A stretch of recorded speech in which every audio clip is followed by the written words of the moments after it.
Hi everyone, you are welcome back to Science Runner Academy. Today's video is going to be the last series of the video that I promised to upload to you on qualitative analysis. And in this video, at the end of this video, I brought a question for you which is certain, 100% certain, that will be given to you in this year's Waec chemistry practical in qualitative analysis, and I'm giving you one of the major answers to the problem without you performing the experiments. Even though you're going to perform the experiments to ease your time after performing the experiments, how do we know from our observation the inference that will be given to us? We are going to be checking it here. But before you provide a solution to this, I will be explaining to you anions, just like in my previous video that I explained to you how to get cations all together. Now, majorly in your qualitative analysis, you are going to be testing for cations and anions. Now, today I'll be telling you how do we test for anions and how do we get them and how do we know that these anions should be present in this place here. I'll be showing you in today. But please do me a favor. Stay to the end of the video and don't click on the subscribe button yet. Don't like the video yet. Try to like the video and subscribe to my channel. If it is helpful to you at the end, like the video and subscribe to my channel. Thank you. Now let's get started. The first thing I want to explain to you is that in chemistry, we have different common anions. We have different types of anions that are common in chemistry, and each of these anions are always tested for. Majorly, each of these anions produce gas. Through the gases that they produce, we can easily identify the anion that produces that gas. All together? Now, the anions that are common to us in chemistry are, we have carbon 3 anion, that is carbon 4 oxide anion. We have sulfur, SO3 2 minus. We have SO4 2 minus. We have Cl minus. We have S2 minus. NO3 minus. NO3 minus. Now, these are the common anions that is common in Waec, which we always test for every year in Waec or NECO. All together? Now, how do we go about knowing this anion? If you want to understand this anion, don't forget I said something earlier on that this anion, they produce gases whenever a mineral acid is added to any of these anions. They tend to produce gas, with the exception of SO4 2 minus, which can be gotten from a confirmatory test. Also, actually, we get it from a confirmatory test by addition of mineral acid. All together? Now, this CO2, as I said earlier on, that CO2 can easily be identified by the gas that they produce when mineral acids are added to the anions. CO3 produces carbon 4 oxide gas, which is CO2. Now, SO3 produces sulfur 4 oxide gas, which is SO2. And then Cl minus will produce two gases. That means we can easily identify Cl minus by the production of two gases. When two gases are produced, we can easily know if it is Cl minus. Altogether, the first gas that will produce Cl minus is HCl, hydrogen chloride gas. The second gas is chloride gas, which is Cl2. Now, S2 anion produces hydrogen sulfide gas, H2S, hydrogen sulfide gas. Why? Whenever mineral acid is added to the anions, then they produce these gases. All together? Now, we are about to understand how this thing rolls. The first thing I want you to understand is that how do we identify each of these gases? That's number one. How do you know that, okay, this is the gas present. Now, you can easily identify these gases with three things. I think I've explained that in my previous video, but I'll just try to brief it here.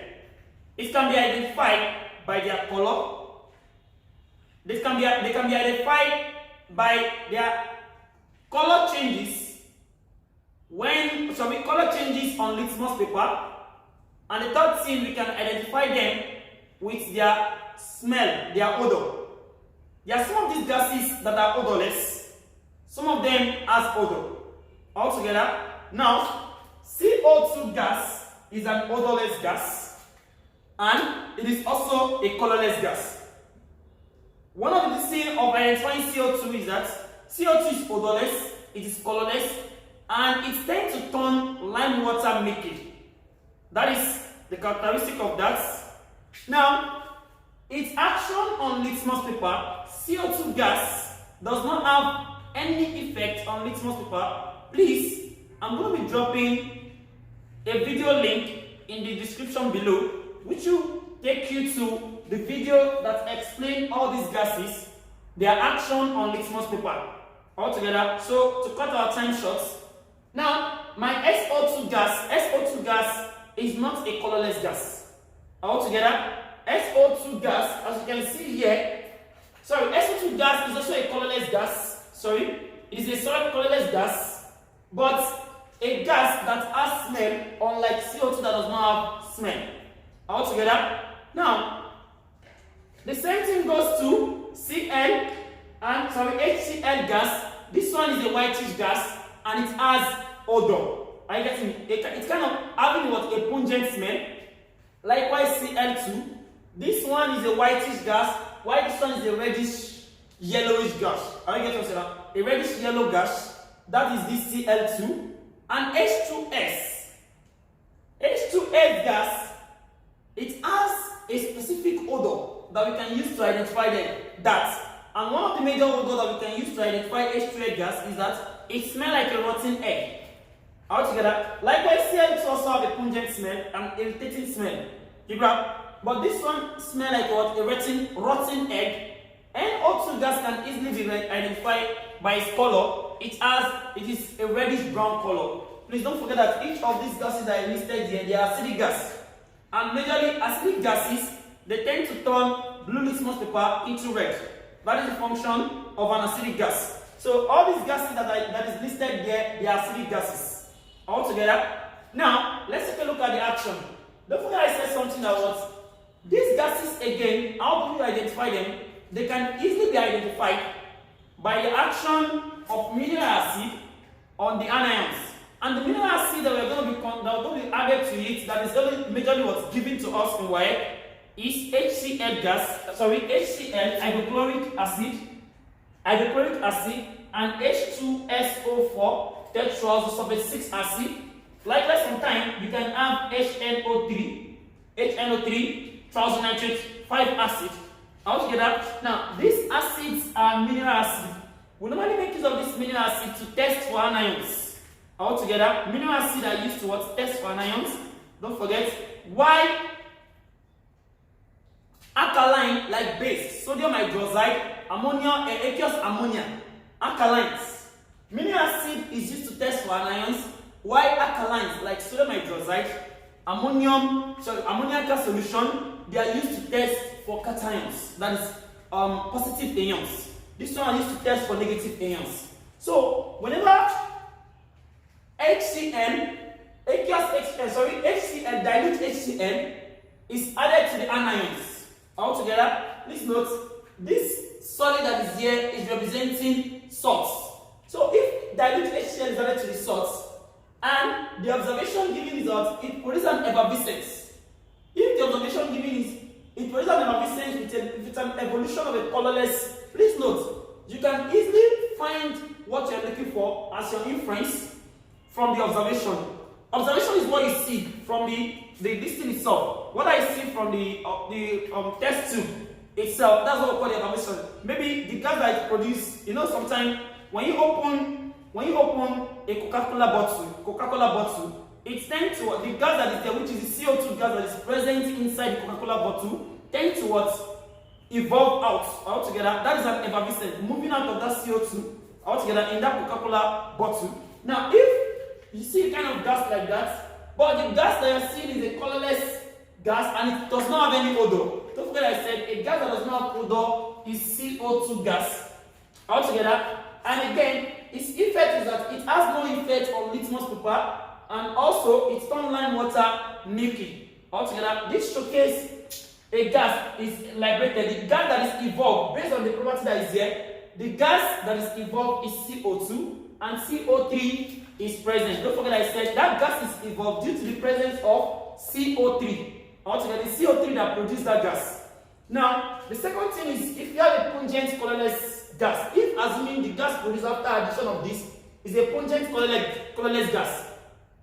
Now, we can determine the kind of gas it is, but because I say it is pungent, there are some gases that are also pungent, but we can easily determine it through the following property. They said it turns blue litmus paper red. Mostly all acidic gases turn blue litmus paper red altogether. But another property that can be used to showcase SO2 is reducing property. It tends to reduce potassium heptazodichromate 6, which is K2Cr2O7. It reduces it from Cr2O72 minus. It will reduce it from this Cr2. It reduces from Cr2O7 minus to produce Cr3 plus. It will produce this altogether like that. Now, it reduces it. This gas is going to what? Reduce this thing to this. Is the reducing property of the gas, which is SO2. It has a reducing property. So we can easily identify that SO2 by its reducing property altogether. So it shows that SO2 gas, the gas that they are talking about that is what? Colorless and it is pungent, is SO2 gas. Is evolved. Since SO2 gas is evolved, don't forget that if SO2 gas is evolved, it is always produced by SO3 Anion. And the last thing that is there is that what? Evolution of a colorless gas with a rotten egg smell. When you have a colorless gas that has a rotten egg smell, you don't need to find it so much. The only gas that produces a rotten egg smell is H2S, and that gas is also colorless. Altogether like that, it is a colorless gas. Now, that gas always turns moist blue litmus paper as their normal property of acidic gas. They will turn blue litmus paper towards red or claret altogether. Now, it showcases the presence of what? H2S gas. Now, H2S gas can only be produced by sulfide anion. So it simply shows that sulfide anion is present. That is the inference. Please don't forget. Now, let's now take a look at if we add H2SO4. If assuming H2SO4 is added to the solution of the anion, what is the kind of observation that we're going to see and what inference are we expected to have? We are going to be seeing it here. Now, the action of H2SO4 on the anion, I get to, if I add dilute H2SO4 on the anion, this is the observation that we're going to be getting. As we have the solid of our salt, and the salt is added with conc H2SO4, they will now have heat. That means we heat the mixture. If the mixture is being what? Heated, there is an evolution of a steaming and choking white fume, which turn blue litmus paper into red altogether. You see this choking white fume here showcase the presence of HCl. HCl has a white choking it has a white fume, which is choking in what? Smell altogether. So the gas that is present is HCl gas. And don't forget earlier on that I said Cl minus can produce two gases, HCl gas and Cl2 gas altogether. So HCl, we can easily identify the gas produced by the choking smell of what? HCl, and it is whitish in nature altogether. Now the next one is that what? Actually we now add the solid with conc H2SO4, then we are now adding MnO2. If MnO2 is added to it, or you eat it altogether, if you add MnO2 and eat to it, then the observation that we're going to be seeing is that what? It produces what? It liberates a greenish yellow Altogether, it is going to liberate a greenish yellow gas with a pungent smell. It turns mostly blue litmus paper was red. Altogether, this is one of the characteristics of chloride. Altogether, now this is one of the characteristics of what? Chlorine gas. Altogether, so chlorine gas is evolved. Why? Because chlorine gas is always greenish in what color? The presence of this MnO2 here is because of the oxidizing nature of what chlorine is going to be oxidized. Altogether, now in this case here now, Cl2 gas is evolved and then Cl minus is present. Altogether, don't forget, whenever you have a gas of Cl2, then Cl minus should be present in that gas, in that what solution. The next one is now if you have a solid which is added with pump H2SO4 and copper turning. One thing that you need to know is that what there must be, if you have an evolution of a pungent brown film which turns most blue, litmus paper red, and starch iodide paper brown. Altogether, now note, majorly this characteristic that is there, it is a pungent brown film, the color of the gas. That brown film is used to showcase the presence of NO2 gas. Altogether, it showcases the presence of this gas that is there. Hope you're with me. That is the function of this NO2. This NO2 gas is produced. Now, due to the color, and also we can also understand that it is NO2 because of what it converts starch iodide into what brown. Altogether, now you can easily understand that NO2 gas is produced, which is produced from NO3 minus. That is that. Now, I think we understand both for the action of HCl on the anion and the action of H2SO4. Now, I said something earlier on that I'm going to be giving you at the end.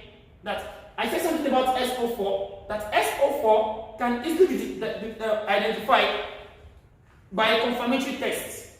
The graph. Now, how do we identify SO4? How do we confirm that SO4 is present in a solution?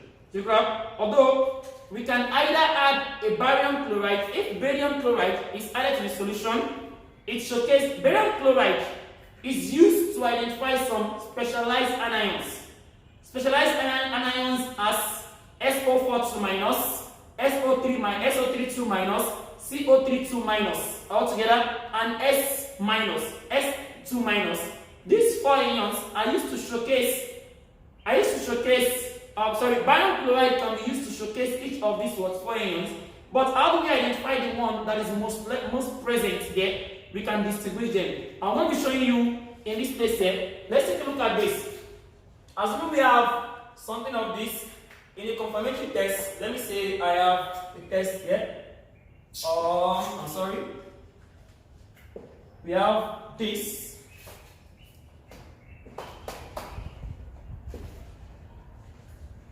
Whereby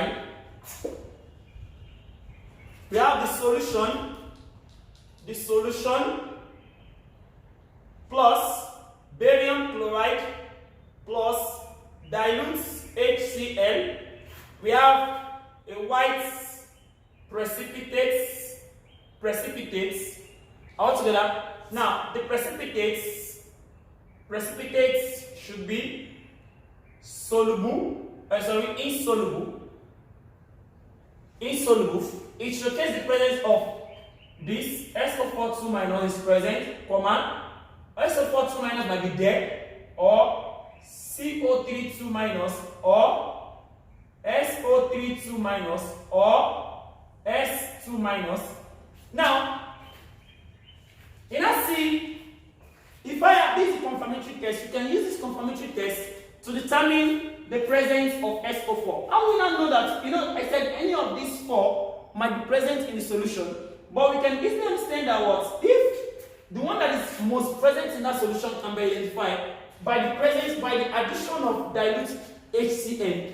If dilute HCl is added to the solution of barium chloride and that solution of the anion, we added dilute HCl to it. The function of dilute HCl is to decompose each of these ions, which is to decompose CO3, SO3, and S2 ion to produce only SO4 2 minus. So it simply shows that here SO4 2 minus is present. You are going to put it down like this, that SO4 2 minus is present. altogether. Why? Because it is going to decompose it completely altogether. Now, if the solution, in case of necessity, if the solution is added with to, let me say, if I add silver nitrate to the solution plus HNO3, sorry, let me try and remove this, plus HNO3, let's say, plus ammonia, plus ammonia, aqueous ammonia. If aqueous ammonia is added to it, there is a plus ammonia. Now, I have a white precipitate. The precipitate dissolve, precipitate persists and later dissolve. Precipitate persists and later dissolve altogether. Now, it produces a colorless gas. A colorless gas is produced. Now, the gas that is produced from this thing is showcasing, we can have two anions there. CO3 2 minus will be present because of this silver nitrate. That means this silver nitrate solution, when silver nitrate is added to a solution, silver nitrate can produce two anions altogether. Either it produces CO3 2 minus or it produces Cl minus altogether. Now, whenever you are now asked to add HNO3 to the solution, or you have with what ammonia, then they are trying to tell you that they want only chlorine to be there. So the function of this HNO3 that you have to add is to decompose this CO3 2 minus that is there. So when CO3 2 minus is being decomposed, it is going to be left with Cl minus will be present only. Cl minus will be present. Majorly, whenever they want you to determine, whenever they ask to add barium chloride to a solution, know that they want to determine SO4 2 minus, because barium chloride, so if they want to determine all this anion, when they ask you to add what barium chloride, all this anion will be determined, because barium chloride can produce all this anion SO4, CO3, SO3 and S2. But if HCl, dilute HCl is now further added to the solution, then that dilute H2L will only produce SO4 2 minus. The only ones that, so at the end of this solution, you are going to write in your inference that what SO4 2 minus is present. Altogether, from the test, we know that what the observation you should be expecting from that test should be what a white precipitate. Whenever the solution of any salt, either a double salt or any salt, when you add barium chloride to the solution, then it's going to form a white PPT, and the PPT is always insoluble. Are you getting something now? Now, an insoluble PPT will be produced, which showcases the presence of these four anions. Are you getting something now? So, an addition of dilute HCl is going to showcase only the presence of what? SO4 2 minus. The same thing applies to this. I think I've been able to explain everything about your Waec practical, that you can even sit yourself and pick out, okay, this is what is given to us, this is what I'm going to be doing. Now, in this case, Waec, we are given a double source. We have to provide a double source altogether. Now, we have to provide barium chloride, and we have to provide HCl, dilute HCl.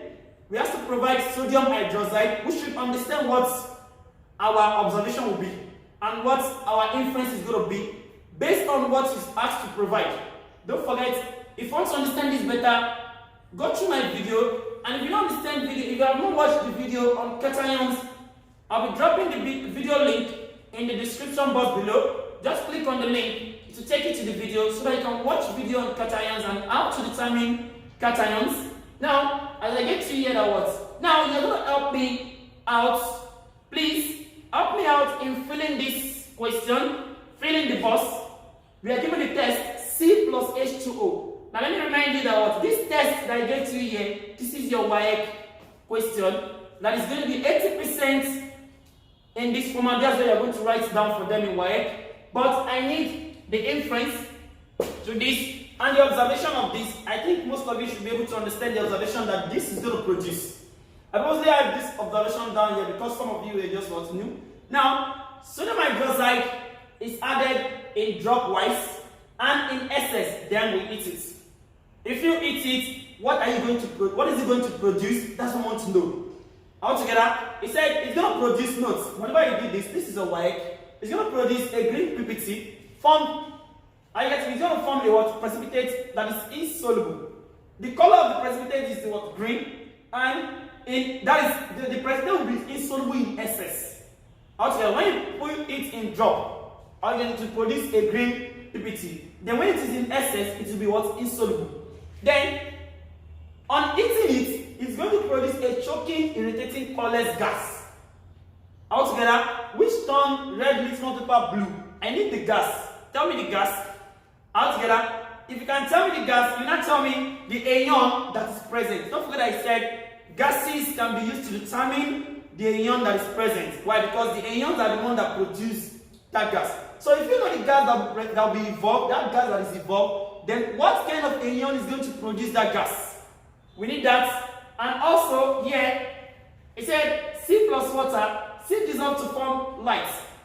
I'm going to drop this thing on my solubility. I think I gave a video on what solubility. When this salt dissolve in water, what are likely inference that we're going to get? Which of the following gases are dissolving in water? They say it dissolve to form light green solution.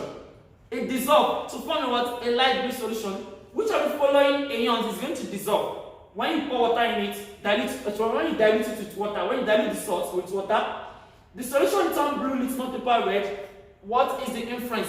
What is the specific anion that is present in it? I need that also. And here is my last one.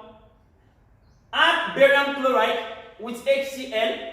What is the observation that you're going to be getting? And what is the inference? Please drop your answer in the comment box section for me. I'll be waiting to receive your answer. Thank you for watching this video. Don't forget, click on that like button and the subscribe button. I hope you enjoyed the video.